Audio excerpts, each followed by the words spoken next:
is Keisha Bwenge, and I'm the Senior Community Building Manager at the Open Contracting Partnership. I will be introducing the rest of the panelists in a minute, but first I just wanted to welcome all of you and set the stage for the conversation that we're going to have over the course of the next hour or so. And some quick housekeeping, as I said, please continue to interact and introduce yourselves in the chat. If you have a question for our panelists, pop that in the Q&A. So we're going to start with a little guessing game. We're all here to talk about public procurement, government spending, but just how much do governments collectively spend on contracts in the United States? If you can see polls right next to chat under our session, we're going to take a quick poll for how much you guys think governments spend on contracts in the US. So we're talking collectively at the federal, state, and local level, cities, counties, everybody all together, how much money is swirling around in government procurement within the country. Take your best guess. Give you guys a few seconds to do that. And take a relatively pre-COVID guess. Obviously, a lot has changed in the past year or so, but all my numbers are pre-COVID. All right. Votes are streaming in. If you're just joining us, we're taking a quick poll on how much money everyone thinks governments collectively spend on contracts in the US. So hit polls right next to the chat button on the right-hand side. Okay. Closing the poll in 5, 4, 3, 2, 1.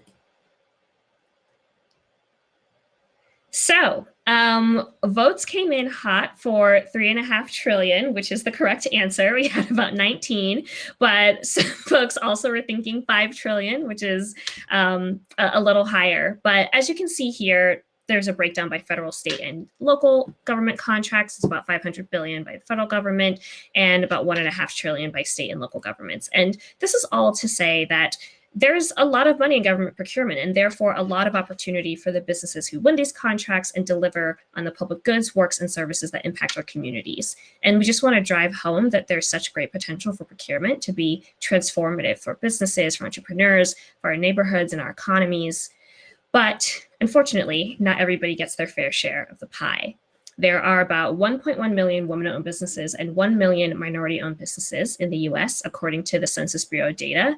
They do an annual business survey. That comes out to about 20% for each of those categories across total businesses, but they get a very small fraction of the contracts that they should. The GSA recently reported that only about 10% of contracts were signed with women-owned businesses.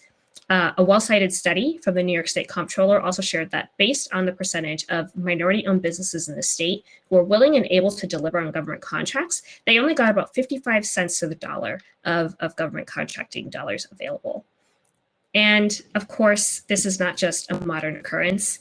It's deeply rooted in the historical oppression of communities of color, as well as gender discrimination, many other systemic barriers for veterans, LGBTQ communities, immigrant communities.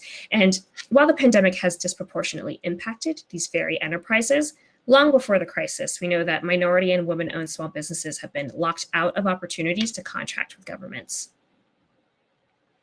So we're making the case for equitable procurement. Last year, my organization, the Open Contracting Partnership, reached out to government reformers across the country to help understand why this is so important and what we can kind of do about it. And together, we found that government procurement is good procurement is equitable procurement. The solutions that advance equity also support other goals like value for money, efficiency, and transparency, which are many goals that cities, states, federal government are trying to set around procurement. And so there's a multitude of reasons to open up, use accessible and timely data, take a really user-friendly and outcomes-based approach to contracting, and just engage with vendors and actual residents to help solve real problems.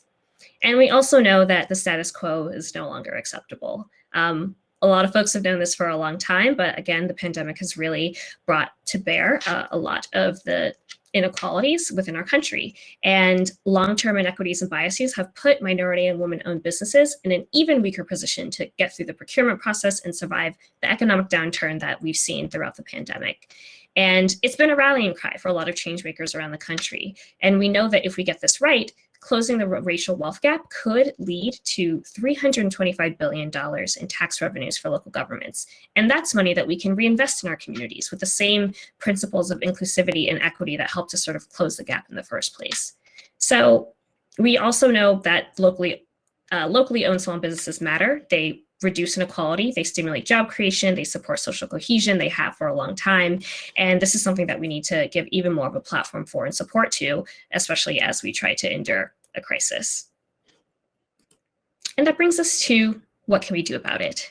There's a lot that equitable procurement reform and contracting can offer, from opening up data, as I mentioned, to engaging vendors and citizens and stakeholders across the entire cycle of procurement, to also looking at the contract requirements themselves and finding reforms that help us open up policies, open up opportunities for younger businesses and young civic technologists who want to work in this space and help improve government.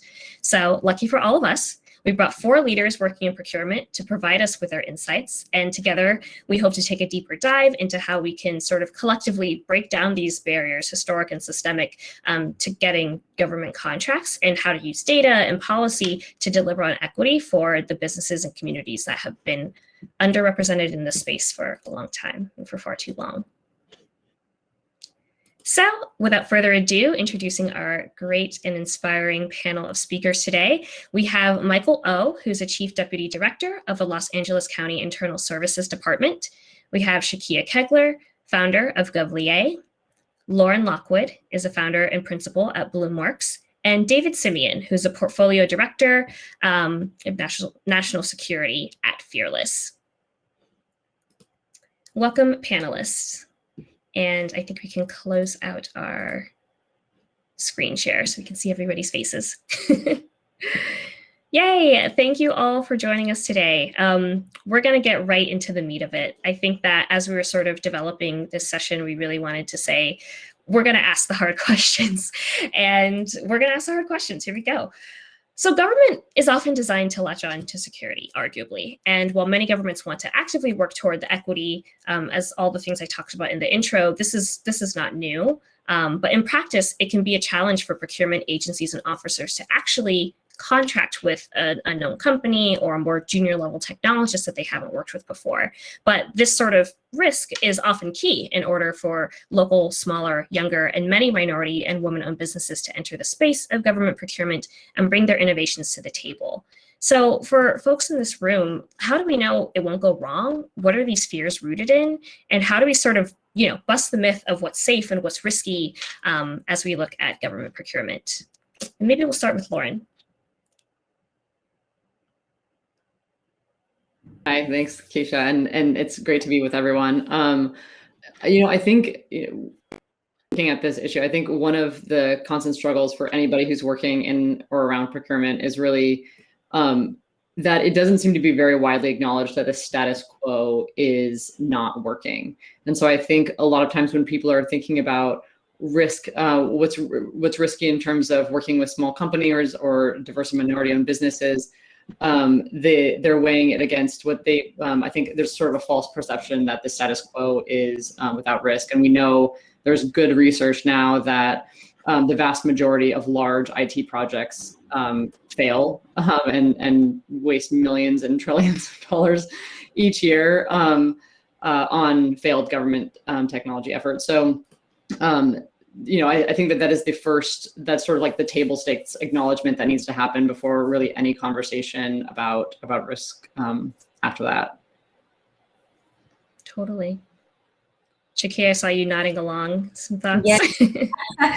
I'm so excited to definitely piggyback off of everything that Lauren said, because, we talk about these projects and then continuously use the same large corporations and companies who can't really be as agile and as innovative as a new small or a newer or smaller company, or even, someone coming in with some new bright ideas to really be innovative in this space. So I think completely reevaluating what that looks like. How do we get to this solution, or how do we solve this problem in a different way? Because what you've been doing has not been working. Mm-hmm. Yeah, I would like to just add to that, I think the other thing that a lot of organizations, the government organizations, particularly in the federal government, there are a number of different authorities that exist, such as the other transaction authority, where it allows you to kind of do experiments, work with smaller companies, be able to kind of like prototype things out and just try it out before you make a full-fledged investment, right? Typically what you see in government contracts or major IT investments, it's all kind of like all in kind of a proposition. You would issue a contract for $500 million for 3-5 years. There's no room for experimentation there, right? And so you haven't even proved out necessarily the hypothesis of the thing that you're trying to achieve. And I think we take, as government procurement professionals, should really be looking at ways in which they can use the existing authorities they have to be able to experiment with smaller vendors and allow them to come in and show different methods and techniques that can be applied to achieve some of the outcomes the government wants to accomplish. Absolutely.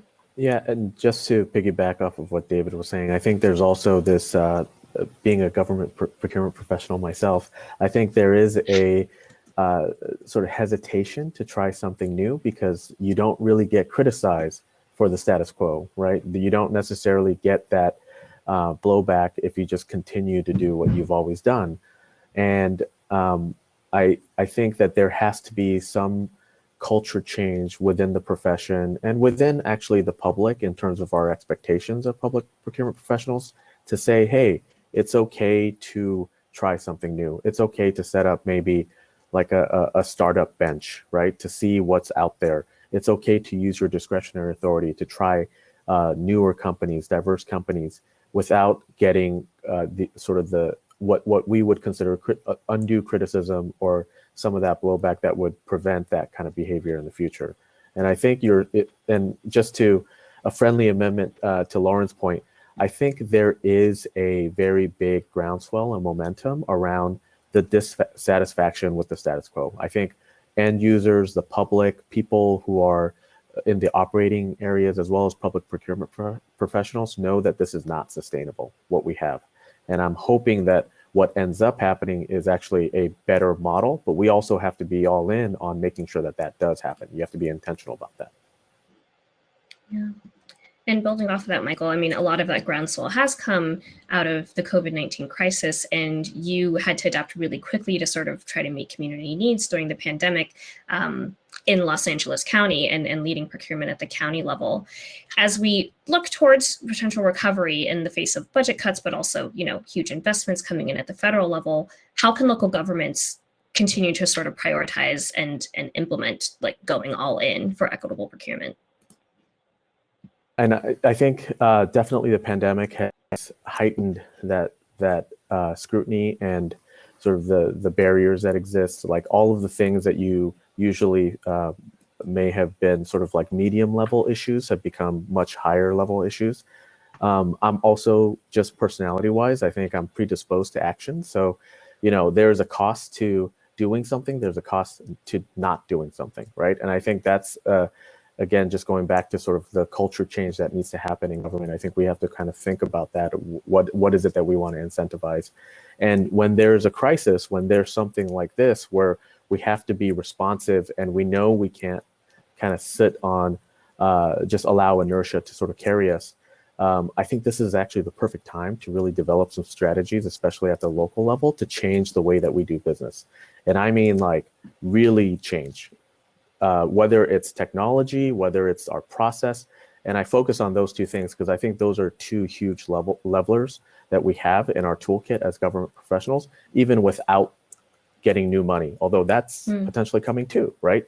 And so just being ready for that. And I think, some of the things that we don't recognize as government professionals is how much power we actually have. Because sometimes we feel like we're in this huge cog, this huge machine, and we feel like we're just like a piece of that machine. But we're the ones who make those policies, right? That could invite people or keep people out. We're the ones who decide on the technologies and actually the way that we design those technologies to either allow for more transparency, more inclusion, more equity, or more of the same. And so I think those are things that we have to really keep in mind. When I think about that, there are like there's like a couple of high level things. One is that procurement is not simply a transactional tool. It's not it's not a method to buy. For government, it is also an economic development tool, like you mentioned. And so I think once you connect those dots, I think it gives you a little bit more impetus to act. And then as you act and as you design, I think you have to think about purpose. Why are we doing this, right? And where can we inject and make sure that we're keeping equity, inclusion, all of the things that we care about, along with efficiency, along with compliance, all of those values at the forefront. And then the people. And in this context, I'm thinking more about the procurement professionals who work in the business and in government, because I will tell you that I have not met any buyers or procurement professionals who don't believe in equity, don't believe in openness, don't believe in transparency, but they feel, I think, that they're locked into their process because of those compliance issues, because their goal is to save money, right? And I think there's this sort of false choice that we give them around that. And we need to make sure that we're supporting them, we're creating change and tools for them to be able to see that making a change to allow for more diverse businesses, for small businesses, for local businesses, does not necessarily result in less efficiency or less fiscal responsibility. And then ultimately, I think that connects to the technology piece, because that's, when we want to help people in government, we usually give them more forms to fill out, right? That's kind of how we usually approach this. But with technology, if we enable that right, and if we design it correctly, then we can actually make the process simpler and faster. And that will ultimately and almost immediately translate into a more equitable process. And so I think those are things that I feel like those are within our control. Like no one else is gonna make us do something or prevent us from doing something. So I think that I just want everyone to sort of keep that in mind, especially my fellow procurement nerds out there. And then ultimately prioritizing those equitable procurement principles and practices will make things more efficient, and you'll save money. And because you're investing in your local community and those businesses, you're gonna grow that pie. So it's a win-win-win. Win-win-win. Love it. And Michael, going back to one of the first points you made around seeing, procurement is more than transactional, seeing it as a tool for economic development. Shakia, you and I have had some conversations about that and really trying to shift the paradigm around what procurement is and how government should view it. And you've seen this both as a government buyer and now as a civic tech supplier to governments, and also as a Black woman and veteran-owned business leader yourself. And I'm wondering, from seeing it from both sides of the conversation, what is the biggest gap between governments and their potential vendors, and how do we sort of close it to get to that paradigm shift of procurement is transformational and not just transactional? I think what I would have to say would be the biggest gap would be the engagement aspect of it. Well, simplifying the processes, but also the engagement component of it. Being able to, as Michael was saying, simplify these form processes, right? We love us a good supplier diversity program, but the certification application after certification application, it's 5 different cities with 3 different certifications, all within 15 miles of one another, which is insane.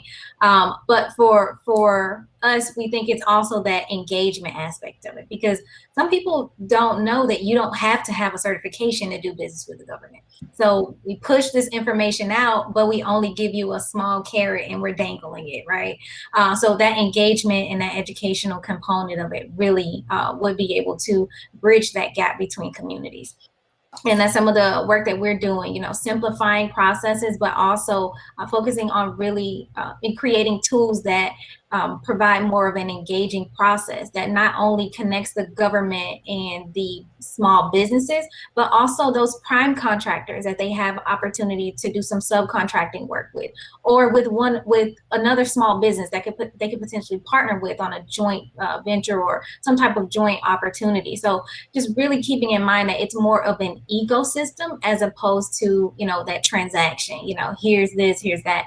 And the power of, that procurement ability, using that, it's not just about how much you spend, it's about how you spend. Where is this money going and how is it impacting the community overall, that economic development, that economic growth piece of it. So. Yeah, I totally agree.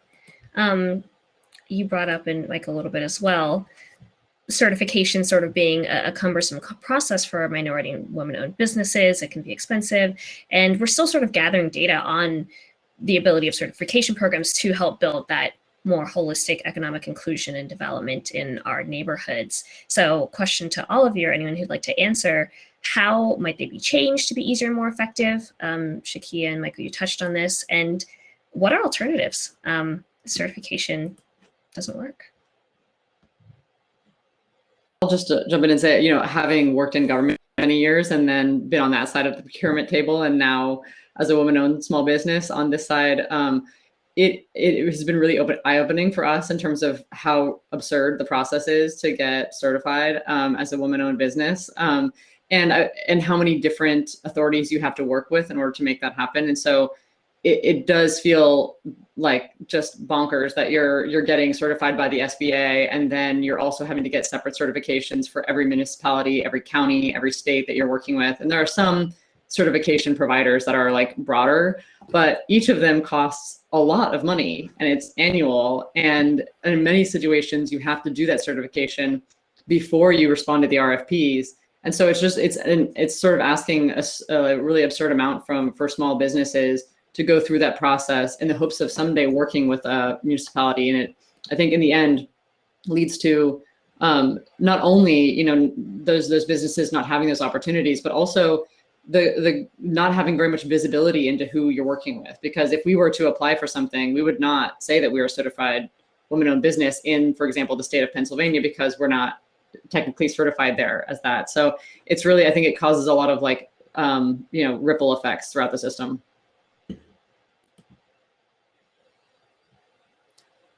Oh, I'll add to it. Just go in a little bit into that certification aspect of it, realizing that, as Lauren was saying, the different authorities, I think the idea, we want everyone to have like a reciprocal certification process, but no one is willing to compromise the integrity of their certification, right? So that was one approach that we took when initially getting started into the space, like really reaching out, connecting with the different counties. So I'm in Broward County. So we have Miami-Dade County and Palm Beach County as well. So the conversation for them has continuously been, how do we create a certification that works together? And it's been back and forth for years. So for us, we took the approach of being able to simplify it and allow everyone to maintain their own certification. So within our platform, it allows a business to create that one profile that they can use to get certified and registered as a business with multiple agencies. So it integrates with different solutions. And I think that is one way that we kind of try to get around that process, as opposed to just saying, hey, you need to change this, right? No one wants to hear that. And it's extremely hard to have a constructive conversation when someone feels attacked about a certain process. So I think that was, finding solutions and technologies that can, do that. So. Totally. I think my holy grail is that universal certification, but I think it's just so complex, like just for the reasons that you just heard. I mean, in LA, the region, LA County, just within LA County, we have 88 cities, right? And so I did a survey of like the biggest buying entities around, and I think we came up with like 15 to 20 separate certifications, including like 3 that exist in the county. And so that's just the reality. I think there have been certain jurisdictions that have been working towards a better process, whether it's reciprocation or having like a standard certification that's acceptable by everyone. Like the California Public Utilities Commission has one universal certification for the utility companies to use, but it doesn't, even that, when it's regional or state by state, it doesn't solve this problem, right, on a national basis. So that's the ideal. Now, in the short run, I agree with Shakia that like leveraging technology so that maybe on the business side, you only enter the information once, even if it's like even if the certifying agency needs to take that information and do whatever they need to do with it. I think that's a really great solution as well. Awesome. David, I know that a lot of this conversation has also sort of been about the larger processes and principles behind procurement, but you are looking at the contract itself and how there are opportunities within that to sort of break down some barriers, especially for more junior level civic technologists who want to work on a project at the federal level. So what is your take on that? Well, I think one of the things that I want to just take it back just a little bit in terms of like some of the problems we're actually trying to solve, right? Mm-hmm. Or at least contribute solutions towards. Right now, probably about 30 plus years, about 2053, like the median net worth of a Black family is going to be 0. 20 years later, the same will be true for the Hispanic family. Last year, the federal government spent about $89 billion on just IT contracts, right? So of that 556 million that you put up on the screen earlier, a good portion of that is spent on just IT. We think sometimes in the federal space that it's not possible to use procurement policy, and Michael alluded to this, to be able to help solve some of these economic challenges. When you think about what the average junior developer makes in a contract is roughly about, or excuse me, in the United States, it's only about $64K. If you think about areas like Baltimore, Chicago, Martinsburg, Chicago South Side, you're looking around roughly around median incomes about 25 to 30 plus K.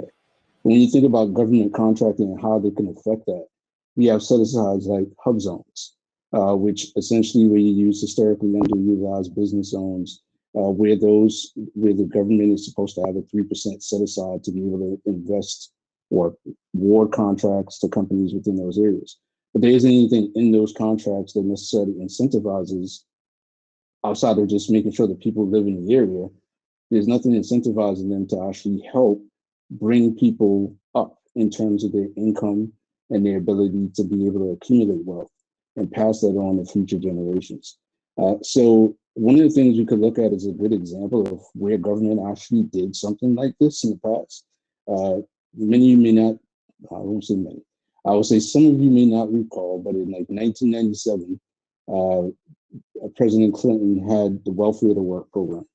Now, I would say it's not the ideal model, but with that particular model, what they did was incentivize business to bring in people that were on the welfare rolls and actually get them to start working not only in federal jobs, but also in private sector jobs. They gave them tax incentives, they gave them money for funding training.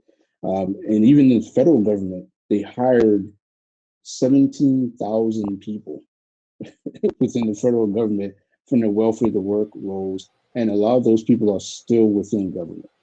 So when we think about like the junior roles that we have out there, I'll give you an example. I won't name the agency, but there is an agency that issued in the span of 1 year, it was over $270 million worth of contracts just for IT.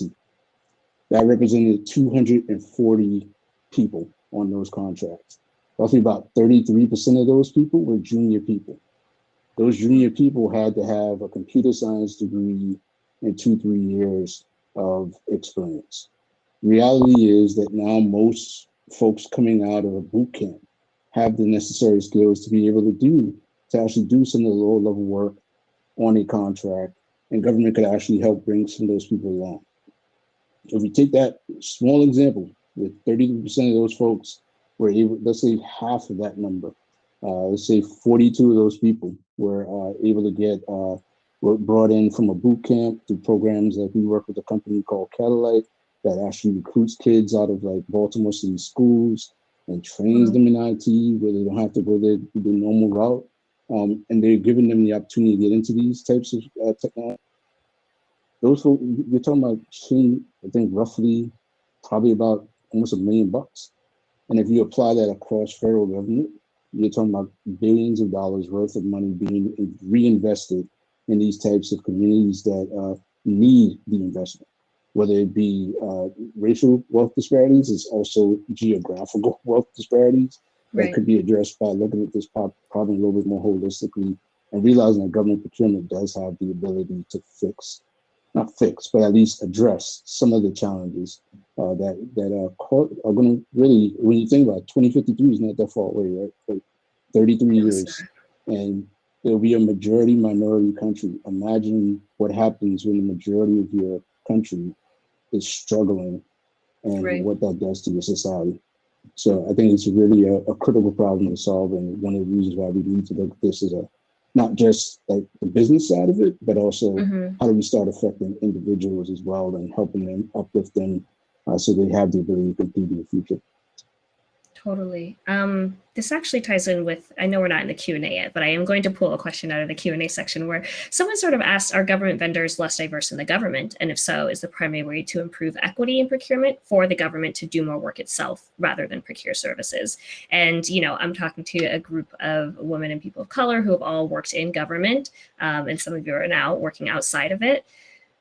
What are your thoughts on that? Does government need to fix itself internally first? Can both of those things happen at once? I think, David, your point is a lot about how to, help people build careers within government, that for the same reasons businesses want to procure with government, it's stable, it's, there's a lot of advantages. I'll add into the federal government has been doing some of this work already. DOD, for example, the Air Force has a program where they literally train their men and women how to code. So they come out of their boot camp, they go into a program where they're able to learn how to code, and they pick up those programming skills. And it's not, any particular group, but they have a pretty diverse group there. Also in other agencies, they have started to look at bringing in federal developers. I think government can diversify a little bit more and bring more people in to do this type of work. The only challenge you may have is just you have to remember that we have like the FAR, right, which says that there's a certain amount of business the government does need to kind of put out there for folks to compete for. So government, I think, can solve some of that diversity issue by looking at the people responsible for oversight, right? But you're never going to have enough government people to do development work. That still will probably end up being within the contracting community. Awesome. Thanks, David. Any other thoughts, Michael? Yeah. So that was a really good question, and it made me really stop and think for a second. But there are a couple of things that I would say. Number one, I do think that government tends to be more diverse than maybe the businesses that we contract with as a whole. But it also depends on which government you're talking about, right? So like even in the local government sector, I think like for us and the county of LA, like certain departments are more diverse than others. Certain sections of those departments are more diverse than others. And then at the leadership level, right? Like from maybe the mid managers and up, I think we probably, I don't have the data on this, but I would hazard a guess that we probably get less diverse as we go up higher, right, in the ranks. And that's probably, that's been consistent everywhere I've been, whether it's the city of LA or the city of New York. And I think that's, there's a lot of work to be done, and everyone's doing that and trying to be more intentional about lifting up those who did not have access to those top level positions. And I think they're doing better and better, but again, depends on where you are. And then to David's point, I think there is a question that we just have to ask ourselves too about what does government do well, or what should we be doing versus like, should we do everything? And that's one of the things that I mean, that's not necessarily my job to think about as a procurement person, but that is something that I think about a lot, because I think, part of the challenge of being in government is the public, especially in this country, their perception of government. I mean, there's a lot of trust lost on government and our ability to do things. And there are very complex reasons for that, but some of that also has to do with maybe us having to figure out what is our core mission, and what are we good at, and how should we approach this, and then what are the things that we should rely on the private sector to do because they're better positioned to do that. And those are things that I think are, really deep and key questions for policymakers as we move through this. excellent point. I remember a quote that I will try to properly cite after this, that someone was saying government should move at the speed of inclusion. And I think that as we started talking about what the role of government is and what the private sector can do, and government tries to, sort of implement some principles from the public sector, I think that is a nice grounding sort of idea around what government is designed to do and to make sure that we include everybody in it, which is what we're here to talk about. Great. Well, on that note, so we talked a bit about, narrowing in on supporting individuals. And Lauren, a lot of your work is very human-centered and user-centered in thinking about what do people need throughout the procurement process? How do you meet those needs through digital services and government? And you've also worked on both sides of this. So just curious, what does human-centered procurement look like for you? Obviously, I feel like that's an important question, but I'm biased. I think anybody who's done work in government procurement knows how difficult it is. We ask so much of public servants in terms of issuing RFPs and figuring out what needs to be in them, and it's a huge effort every time you go through it. And this is just for a single procurement, not to mention like the meta process that they're working within. And so, it's not an individual effort. It's very much a team effort. And I think the question is who is providing that support? Like, who is at the table providing that support for government practitioners who are trying to push that, rock up a hill? And I think the answer right now is that, like, we know some things are true. We know that right now policy is not at the table. We know that users are not at the table. We know that small minority-owned businesses are not at the table. And so I think that the sort of the darker underbelly is that there are people at the table who, like, as much as we might not want it to be the case, a lot of vendors do influence a lot of procurements that end up posted and out there. And so the question, I think, is how do we provide an opportunity for all of those other stakeholders to be at the table and providing a contribution to, proposals, but then also the procurement process writ large before that work is done or while it's being done. And I think it's a really difficult challenge. Obviously one that I think warrants a lot of attention. But I think that those are, a few people have mentioned pilots and different kinds of experiments. And I think that's a big area where we should be focused now.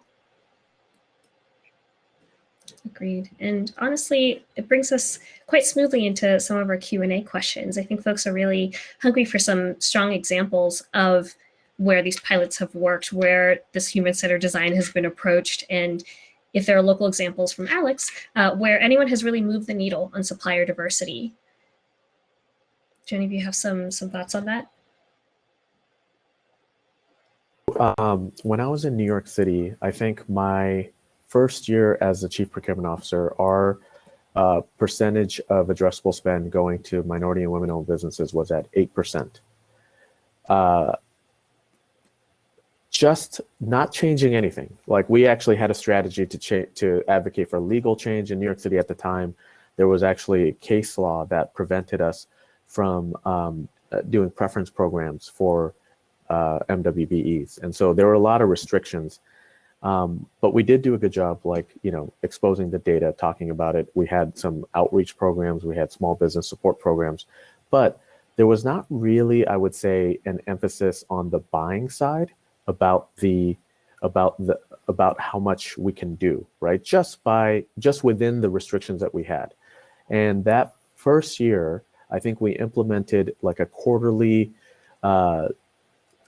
principal meeting. So department heads had to come meet with me and deputy mayors, and we put a screen up and had everyone spend, in descending order. And so, it gets very competitive. The department heads are not necessarily exposed to procurement all the time because they're thinking more operations, and procurements just happen to be a piece of that.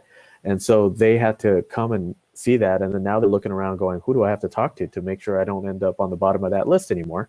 And within 2 years, you saw a jump from 8% to 17%. The fire department did certain things like, they would look at their P card spend, and then they would, our P cards had discretionary spend, and we would encourage first look to MWBEs. And it's just a simple thing. They would look at it and say to all their P card holders, hey, I I see you're not using any, you're not spending money with our MWBE community. Why don't I take away your P card? And then miraculously, you would see the next month, you know, a lot more spend with MWBEs. And so those are the things. I think just being intentional, just asking questions, exposing the data, talking about it, really weaving it into our normal day-to-day practice and values. I think you get that huge culture change right away. And then once I left New York, I know they were very successful in getting a state law changed so that they could do direct discretionary spend to MWBEs for up to like $150,000 or maybe even higher. Those are things that really change, like, you know, the game. And so I think they're up to like 20% now. So those are things, but it's a huge team effort, you know, to do that. Collaboration, showing people data they can act on, definitely key elements of this, and sprinkling in a little bit of friendly competition sounds like it helped as well. Lauren, I see you're about to say something on this as well. Yeah, I mean, I was just gonna mention that like it comes down to doing pilots like that, but also just asking, like finding ways of getting feedback from the vendor community itself about what is hard and what is, you know, what they find accessible and what is not. Because I think that we learn so much from when we actually do that. And I know Dan Han is in the, I see him in the chat. We worked with the state of California on their Vision 2023 plan, and you know, a big part of that was talking to vendors and understanding, you know, what are the barriers to doing work with us. And those are the kinds of insights that need to be shared across governments. There's nothing, I know somebody also in the chat mentioned that, you know, it doesn't seem like people are sharing information. In my experience, that seems to be a lot less about, you know, people wanting to like hold their information tight, and a lot more about states and municipalities and even federal agencies feeling like their procurement rules are very specific to them and very unique to them. When in fact, what we see is that so many of the same challenges apply to every state, every municipality. And so they could benefit greatly by sharing what they're learning. Definitely. Shakia, you've had a similar experience sort of working and consulting with cities and governments to move the needle on this. Do you have any examples of where you've seen success, or small wins or big wins? Yes, so it was basically something more around the aspect of engaging with the community. And that's one of the areas that we really try to focus on mostly. But being able to get more engagement, a lot of times they had, you know, low number of suppliers who were participating, or businesses would go through the process of getting certified, but the certification would basically be dormant. They weren't utilizing the certification. So our focus was really just re-engaging with, you know, those existing certified vendors, but also and just engaging with the communities at large. So finding ways to simplify those processes, and then of course implementing, you know, different tools and technologies to make it a lot easier for us. So that was definitely the same thing that Lauren and Michael both have said. So yeah. David? Yeah, just to add to that, I think one of the things that I've seen as a good example is when the head of the contracting activity, speaking at a federal level, is much more intentional about the vehicles that they use. I'll give an example of Citizenship and Immigration Services. They've actually done a really good job really targeting the small business of basically everything from women-owned to 8As to disabled veterans. And the way they've done that is by actually using a specific contracting vehicle that's considered best in class in federal government. And they're targeting all of the small business classes. And these are not small dollar contracts. We're talking about contracts that are upwards of over $100 million, which can really change the trajectory of a small business. But they've been very intentional about getting the numbers up. And I think they're roughly around 45 to 48% of all of their contracts have gone to small business. So I think that's been a success story in federal. And also the head of DHS has been a staunch advocate for increasing the small business numbers as much as possible. Because many times, you know, we tend to think that the larger businesses have to perform work on some of these larger contracts. Small businesses in many cases are just as capable of doing it. And they're also just as capable as finding big partners if they need to, when there's a capability they may not have in order Yep. to be able to, deliver the outcomes the government's. And David, as our federal level expert on the panel, we also had another question about diversity programs for folks with disabilities. Wondering if you know anything about that, or if anyone on the panel does. I can speak a little bit to this. I'll not say I appreciate you calling me an expert. But I will say that typically what you see on the government side, there is a set aside for veterans that have disabilities. I'm not sure about general disability though, but there is also intention to go about doing businesses with disabled businesses. For instance, calendars and things of that nature. We normally go to a group of folks that are, sight impaired to actually purchase some of those things. That was my experience on the federal side when I was there.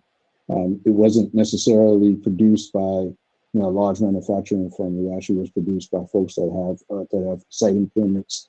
And also even call center activities was another activity that they went out to other to disabled businesses in order to be able to do that. So the government, I will say, is the federal government really depends on, again, your procurement officer and their focus on it, and if whether or not it's an intentional act on their part to make that happen. But the set-asides exist for those types of activities to occur. That's fair. I'll just say for governments, I haven't seen as many programs that focus in that area, but in the corporate space, there's a organization called Disability In. If you go to disabilityin.org, there's some opportunities to do business in that corporate space that could possibly spill over because there's an organization that's actually working to, get policies and implement different solutions and tools for businesses. So just as an NMSDC, so those type of organizations, that could be a way. And I could also drop that in the chat as well. But yeah. Thank you, both Shakia and David. Shakia and Lauren, you all are sort of our founders on the group, and we have a question here. Someone's asking, what is your top advice for diverse founders of small businesses to find and win government opportunities? Go ahead. Okay, I was gonna say I have a webinar. No, I'm just kidding. But definitely just figuring out where you want to do business. So the idea is really understanding what product or service that you are providing and who needs that product or service that you're providing.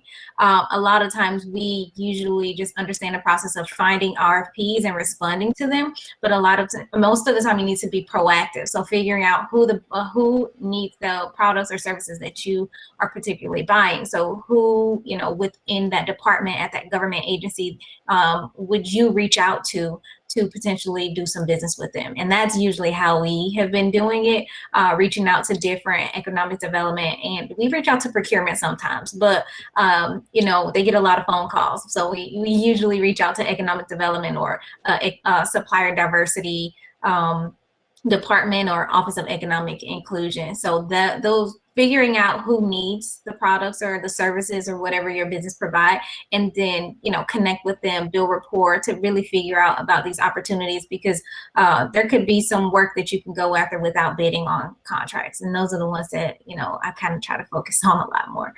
So I think that's a big one. And also leverage that certification. If you go through the process and you get certified, make sure you're leveraging it, sending emails to these buyers, letting them know that you are available to do work with them, letting them know about your products and services, so that way they can keep you on at their forefront of their mind when they're looking for these services.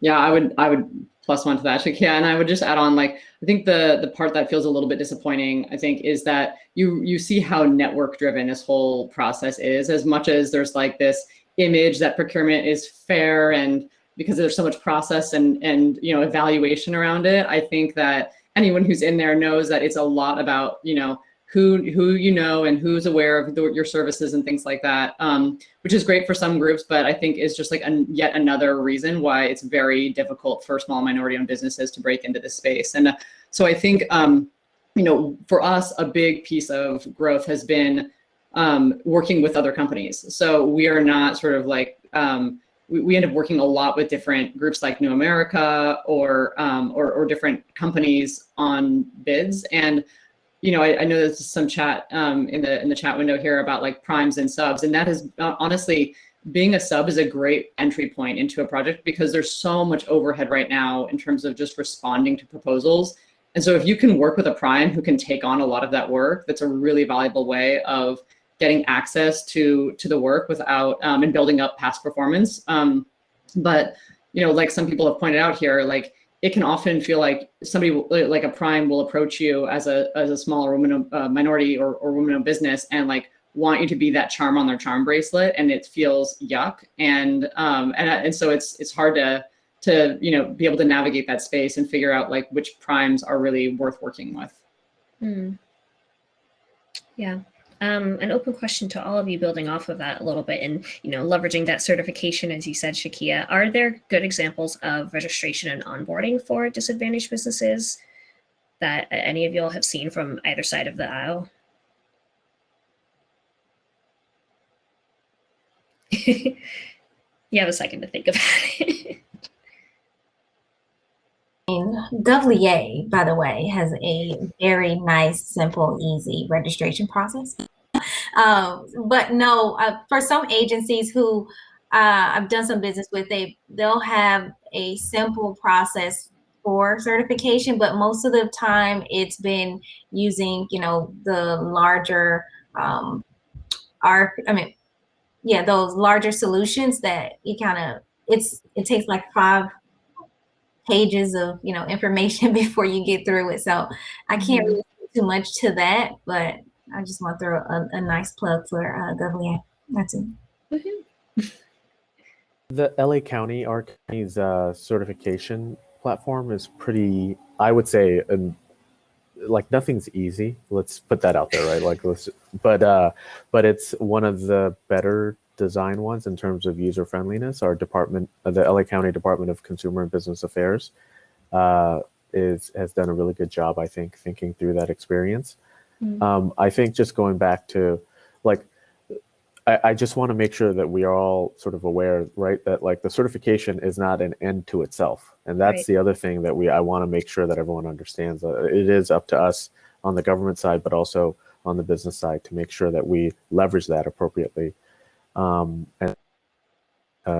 in a way that makes sense. And our DCBA, that department also has, and a number of jurisdictions also have this, where they have like small business navigators. So they'll assist you through both the certification process, but the sort of white glove introduction to the departments that buy things that you might sell. And so that, I think that's also a good model. SBA does this as well. It's definitely something that I would say needs more investment from government to do.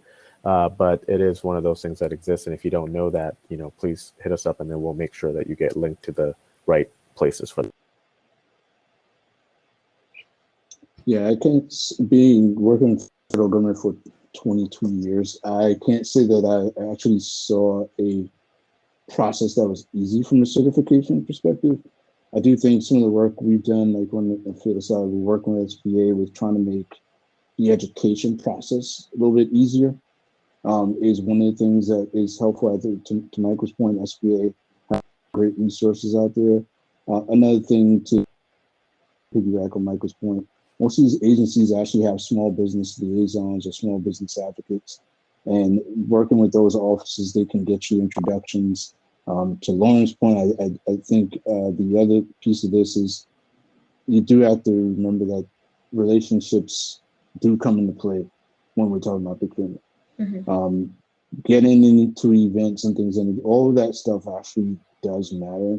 And as much as I would love to say that procurement is like just based purely on merit, the fact of the matter that relationships do matter as well. So even if you get through the certification process, Michael indicated, that's not onto itself. You still have to figure out ways in which you can get doors open for you, use the resources, small business advocate, but also finding the right primes is an important thing.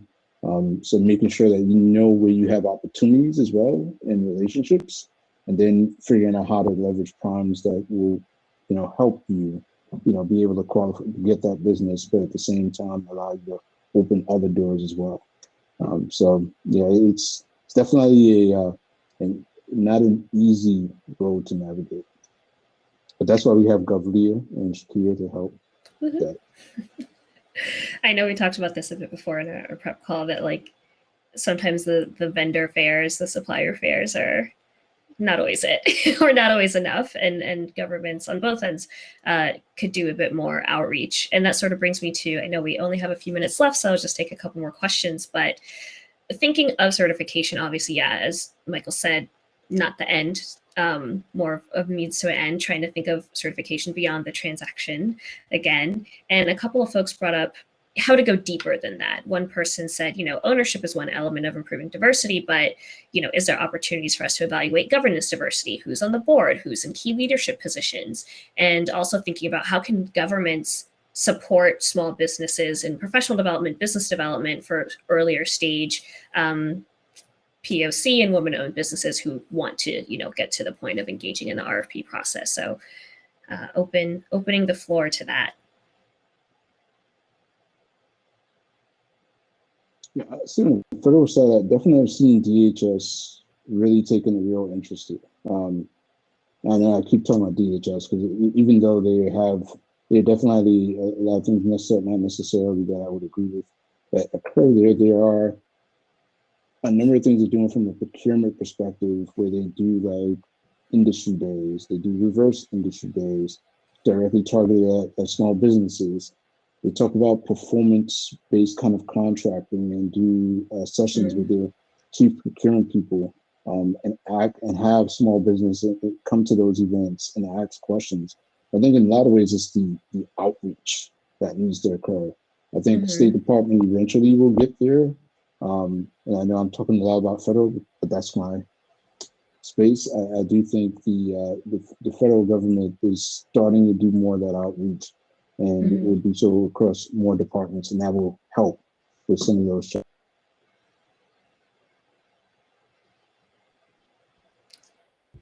I would add to the point about governance in terms of like governance diversity.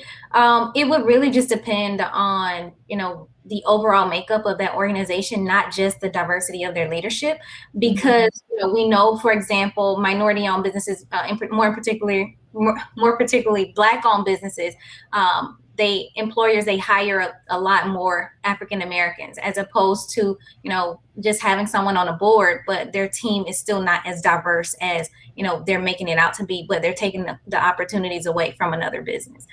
So I mean, that's just my take on that governance piece of it. And go even deeper. Yeah, absolutely. I totally agree. I mean, we operate in the digital services space, but I think we see firsthand how important it is that the team on our side reflects back the people, the users that we're interacting with, and how difficult it is when you have, a white population in the government agency that you're working with. And the whole point of the project is to figure out how they can better engage environmental justice populations. And that is difficult if the vendor that you engage is not diverse themselves. Yeah, I think this is a really good question, but just the process person in me also just wants to caution. I'm a big advocate for simplicity and transparency and visibility, because I do think that those things, depending on your own legal restrictions and et cetera, also enable diversity, supplier diversity in particular, as well as engagement with smaller businesses and startups, et cetera. I think that is the big leveler of the playing field. And that's the piece that I think we in government really struggle with. And so as we add on all of these noble concepts, we just have to be mindful of how we're going to actually implement that, right? So we did consider, I have looked at pay equity. I want to see what the pay equity in a business looks like. The city of Albuquerque does something like that now. And I looked at how they do it, and I was thinking, well, that's great, but that actually potentially could complicate the process more than actually help, even though ultimately it's a good thing to have. And so can we collect that information, or can we do that evaluation in an easier way, rather than putting the burden back on the business. And so Yeah. those are the kind of things that I sort of struggle with as we think about some of these policy concepts. It's excellent. We are at time, everyone. Last word, David. Yeah, I was just going to say that part of the diversity issue when we talk about boards and things of that nature is also having people that is at the beginning of the process. Do we have enough people of color flowing through the process, women flowing through the process in the first place, in order to be in a position to be on those boards? I think if we don't solve that problem, that other problem we're talking about with the oversight, the governance boards, that doesn't get solved. Yeah, you got to build that pipeline. Well, thank you all so much for joining this panel. Thank you to all our participants. I know we went a little over time, but thanks for sticking around for an extra couple of minutes. I know we had many more questions than we could answer, but we can continue this conversation. We have a LinkedIn group, which Leanne should be sharing in the chat. She hasn't already.